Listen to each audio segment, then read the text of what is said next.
These days, Blithfield is best known for its reservoir, built after the Second World War and now supplying 300 million litres of water each day to more than 500,000 houses and businesses.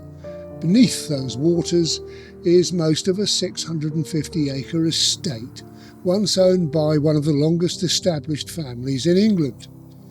The story of the Bagot family begins even before they moved into Blithfield Hall, and they held land in Staffordshire since the Norman invasion.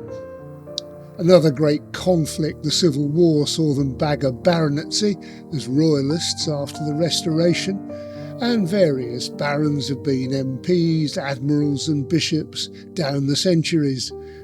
The title hasn't descended in a straight line by any means, but the family held firm to their country seat, at least until one of them decided to sell it to the South Staffordshire Water Company. The family fortunes were in genteel decline, but back in 1946, when the 6th Baron and his wife Nancy came to live in Staffordshire, they bought the house and 65 of those acres back from the water company and began the enormous task of the restoration of Blithfield Hall with a grant from the Historic Buildings Council. The main house, built around a central courtyard, includes a hall, and it's late medieval in origin, with 16th and 18th century additions and early 19th century alterations.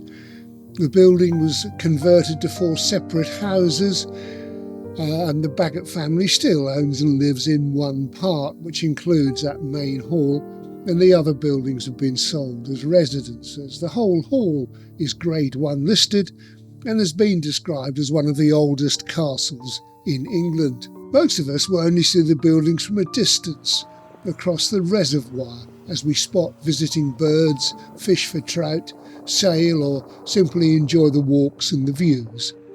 However, capering locals get a bit closer as the Abbot's Bromley horn dance, dating back to the Middle Ages and involving reindeer antlers, a hobby horse, Maid Marian and a fool, visits the hall each September on its route.